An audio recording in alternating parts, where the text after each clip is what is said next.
you can't tell nothing about it, but the sprinklers are running. Now whether we're getting good coverage or pitiful coverage, I can't tell from here. I also can't tell how many sprinklers I got stopped up. I'm really praying it's 0, but I guess it's time to do some walking and see what it looks like.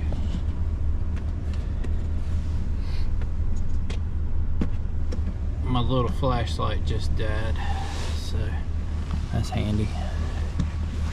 I don't know if the camera does it justice or not, but all the ice is and the sprinklers running and the headlights is kind of pretty. So this is where we at. We're at 17.5 for a dew point. Wet bulb temperature is 33.6 and the dry temperature is 39.7. These strawberries in this one little corner right here are just straight out of luck, because all the sprinklers that I've got are up and these just were the left behind. But this is the low point of the field, ironically. So yeah, these are gonna get smoked tonight. So I just wanted to show you the difference. If I can get my light out of the way where you can see it good. So ground level temperature. Now ground level temperature is a big difference from ground level and 5 foot off the ground. That's the reason you can't go by forecasted temperatures. But at Strawberry Heights, we are at Strawberry Height, we're 31 degrees wet bulb, 30.8, so we're starting to drop. It's 1:20 in the morning. 30.8, 60% relative humidity. The actual temperature, and this is kind of mind-boggling. I mean, I know it's 5 minutes later from when I was up at the top of the hill at the road, but whatever that was, almost 40. And down here at Strawberry level in the low point of the field, we're 33.9 and dropping.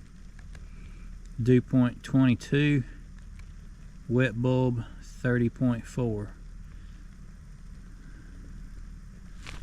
And so far everything is running smooth as glass. I hope it continues.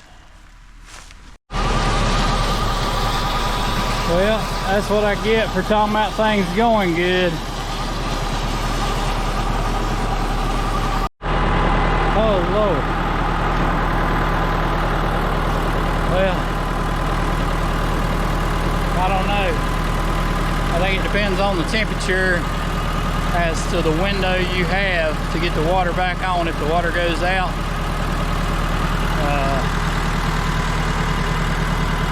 I tried to work myself to death. I don't know if I made the window for the temperature or not, but yeah. So right before that last clip, I got out and I checked my pressure, and I noticed it was off about 7 pounds.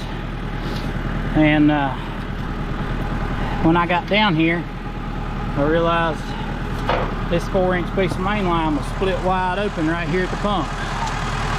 So I had to let the water drain off of it. The way the seal's working, this aluminum pipe, if there's any pressure on it, you can't pull them apart. So I don't know. I'm not really sure how long they went without water running on them, but now that I just put a dirty piece of pipe back in the line that was sitting over here against the woods, I gotta go unstop a whole bunch of sprinklers again. Well, I made it to the light at the end of the tunnel. We still gotta get to the end of the tunnel, but there is a light.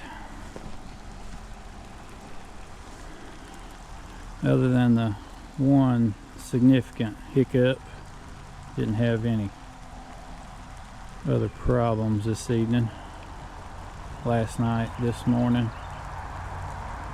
I'm confused and disoriented from lack of sleep. Other than these sprinklers stopping up pretty bad, if you pick up trash, they work pretty well. I'm not going to walk out there in the water to show you, but they do build up ice on them pretty significantly, but I think it kind of vibrates it off a little bit, and it doesn't seem to ever hinder their operation. Like they've not missed a beat. When it started really getting below freezing this morning, or down at freezing, we ain't really very far below freezing. We started freezing water at like 39, 38 degrees last night, but since it's actually started getting cold on later in the morning, it started building up ice. You can kind of see some ice built up on the risers they're sitting on and so forth, and that's really when the ice started getting real heavy in the field.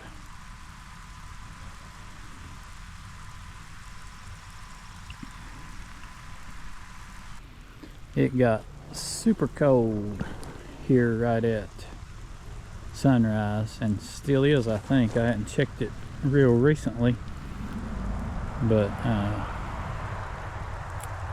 supposedly as long as the sun's hitting the plants, you're in good shape. But I've got this much work in it and stayed up all night babysitting it. I'm gonna be positively certain that I'm not gonna mess this up, so I'm gonna let the sun get on up a little higher, hopefully get the temperature up a little bit, and I'd really like to see some ice start falling off of this grass before I kill the pump. I'm not necessarily going to wait until it's all melted, but I'd like to see some of it start to melt. So down here, ground level, strawberry level, at the bottom of the field, our wet bulb temperature is 34.8. And if you're thinking about doing some frost protection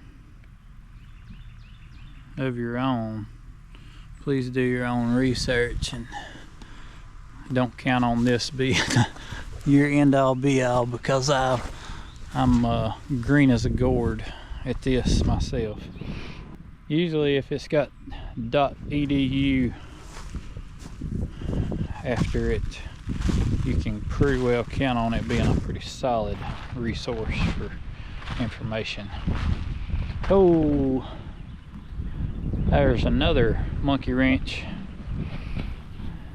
The wind just kicked up, and I was just rereading an article that I've already read before, but it was talking about how if the wind picks up, it causes, or can cause, depending on the wind speed and everything, evaporative cooling. So you can actually drop your berries or your blooms back down below that critical important temperature if you cut the water off.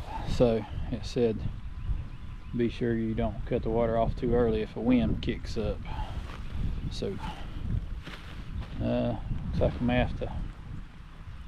may need to run a little while longer. It said you can monitor it and make sure the water doesn't start freezing again, but I'm not all about gambling, especially after I've lost a night of sleep. Well, it's 10 o'clock in the morning, and the ice has just now started to fall off. With the dew point and the temperature where it's been, we've been making ice even with the sunshine, I'm pretty sure, because I couldn't, like, you go out there and you just have to break the ice. Like, it wasn't even wanting to fall off. It has just now gotten to where is starting to fall off the plants. So finally, I'm gonna give it a rest. Anyway, I appreciate y'all, and I will see you on the next one. It's easy to find your leaks when you're frost protecting.